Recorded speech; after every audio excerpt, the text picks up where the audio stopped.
J'ai rencontré par hasard un médecin qui a la rectocolite. Je vais te raconter dans cette vidéo comment est-ce que j'en suis venue à le rencontrer et comment il m'a expliqué qu'il gérait cette rectocolite. Avant, pour ceux qui ne le savent pas, je tiens juste à spécifier que je m'appelle Lara. En passant, je suis anthropologue de la rectocolite et avec mon mari qui est atteint de cette hypersensibilité, je préfère dire que plutôt maladie, on accompagne les gens qui ont la rectocolite à mieux gérer leurs symptômes et à se mettre sur le chemin de la rémission pour ensuite pérenniser cet état de rémission, comme c'est le cas de mon mari.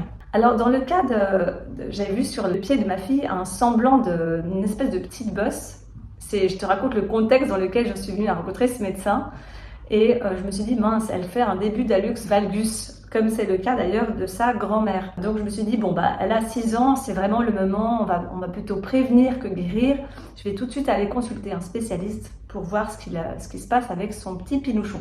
Donc on a pris rendez-vous au Grand Jet, dans une clinique à Genève, et il y avait vraiment des spécialistes du pied, dont un médecin qui est chirurgien du pied. Et puis voilà, j'y suis allée vraiment pour cette raison-là. Et lorsqu'on est arrivé dans son cabinet, eh bien ce médecin, j'ai trouvé qu'il était très intéressant parce qu'il était curieux de l'histoire de Mila, il était curieux de mon histoire aussi, il m'a demandé ce que je faisais dans la vie et comment s'est passée aussi ma grossesse. Donc voilà, j'ai trouvé qu'il semblait avoir une ouverture un peu différente. Quand il m'a demandé quelle était mon activité, je lui ai dit, voilà, c'est une activité un peu particulière, mais je suis anthropologue de la rectocolite.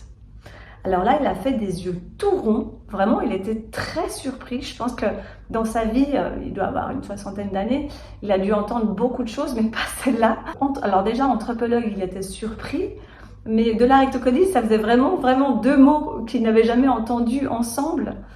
Et il m'a demandé en quoi ça consistait. Donc je lui ai expliqué que voilà, avec mon mari, on accompagne des personnes à mieux gérer leurs symptômes sur la base d'une expertise anthropologique que j'ai accumulée, parce qu'à la base j'ai un doctorat en anthropologie médicale, etc. Et j'étais étonnée qu'il me pose toutes ces questions et il me dit, écoutez, ça m'intéresse beaucoup parce que moi-même j'ai la rectocolite. C'était la première fois de ma vie que je rencontrais un médecin qui lui-même a la rectocolite.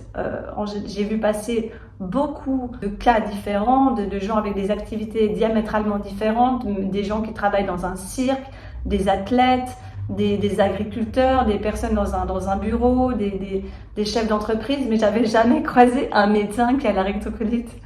Et ce médecin-là, il avait vraiment une ouverture très particulière. J'ai été très contente de le rencontrer. Sur le moment, j'ai eu un a priori absolument stupide. Je me suis dit, s'il est médecin, forcément, il est fortement médiqué, il est sous immunosuppresseur, voire il est colectomié. On lui a sûrement retiré un bout du côlon ou du rectum. Enfin, il y a dû avoir une résection quelque part.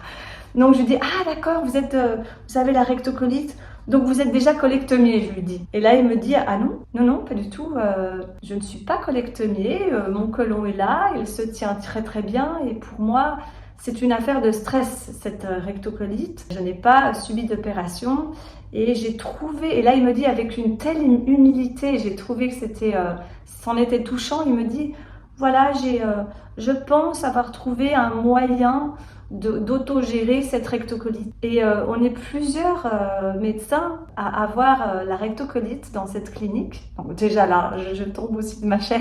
Et on est plusieurs à ne pas être opérés et avoir trouvé vraiment un moyen de gérer naturellement cette rectocolite, ou probablement avec une semi-médication comme je l'appelle, mais qui reste modérée. Et je me suis dit, mais c'est un petit larron.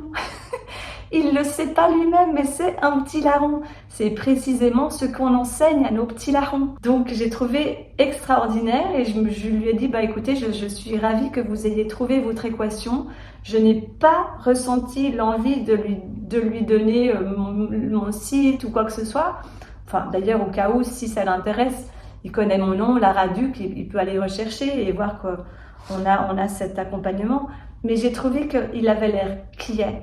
Il avait l'air bien dans son corps, bien dans sa tête. Il avait l'air d'avoir roulé sa bosse, parce que comme je disais tout à l'heure, il avait à peu près la 60aine. Et donc c'était un échange d'humain à humain magnifique. Et surtout, ça m'a permis de voir qu'il faut arrêter aussi avec ces a priori, dont moi je fais la première partie finalement.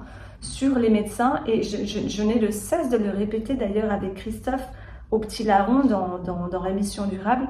C'est très très important de trouver votre perle rare. Il existe beaucoup de médecins qui ont un avis extrêmement, beaucoup plus nuancé qu'on ne le croit sur les médecines alternatives, qui ont cette curiosité scientifique à laquelle nous, on est formés en tant que scientifiques, même dans les sciences sociales. Il ne faut pas croire, il faut une curiosité scientifique pour garder l'esprit ouvert. C'est ça une véritable posture scientifique. Lorsqu'on a un avis sur quelque chose qu'on ne connaît pas, ce n'est pas une posture scientifique. Donc pour moi, il existe des vrais médecins avec une vraie posture scientifique. Et c'est bien celle-là.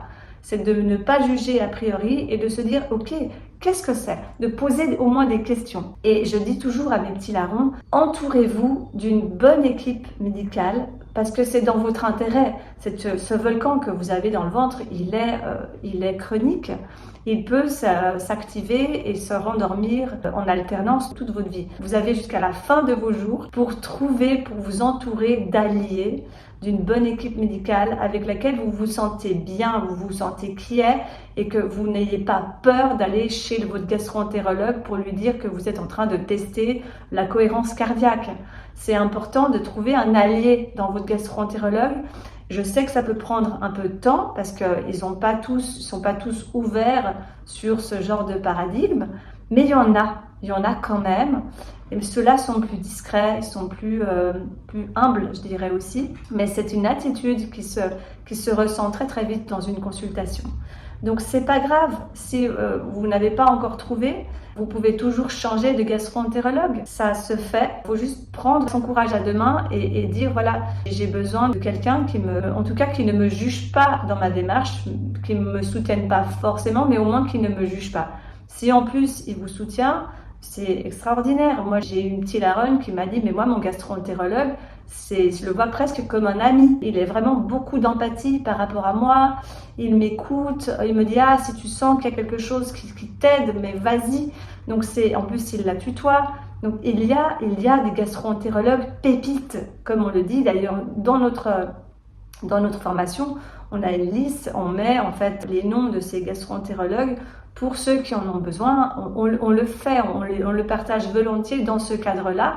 Mais toi, ton chemin à toi, si tu as la rectocolite aujourd'hui, parce que j'ai toujours dit, c'est important d'être bien dans son couple, d'être bien dans sa famille, d'être bien dans son travail, mais aussi d'être bien dans sa relation à son gastro-entérologue. C'est tout aussi important pour gérer ce volcan. Donc voilà, prends ton courage à deux mains, renseigne-toi, ça existe. Et puis aussi, entoure-toi d'un bon médecin qui soit ouvert à te faire des tests que en général on ne fait pas forcément, comme de vérifier où en est ta vitamine B8, c'est la vitamine des cheveux et des ongles qui est souvent dans les chaussettes dans le cadre d'une poussée, de vérifier où en est ton zinc, ton sélénium.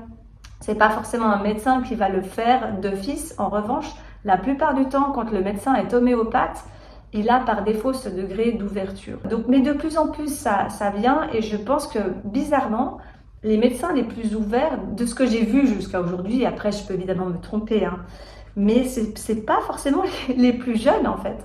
Ça peut être en tout cas des gastros, ça peut être des gastros qui ont vraiment roulé leur bosse et qui ont réalisé qu'il y avait aussi peut-être autre chose, parce qu'il y a une partie quand même psychosomatique dans la rectocolite. Ce que j'ai pu remarquer dans cette partie psychosomatique notamment, c'est que les rectos, de manière générale, ont un côlon un peu plus calme lorsqu'ils sont au travail. Je schématise, mais c'est souvent le cas, précisément parce qu'ils sont distraits en fait de leur maladie. Le matin quand ils se lèvent, évidemment c'est un petit peu houleux, donc ça va être un peu plus tendu, il va y avoir peut-être plus d'aller aux toilettes.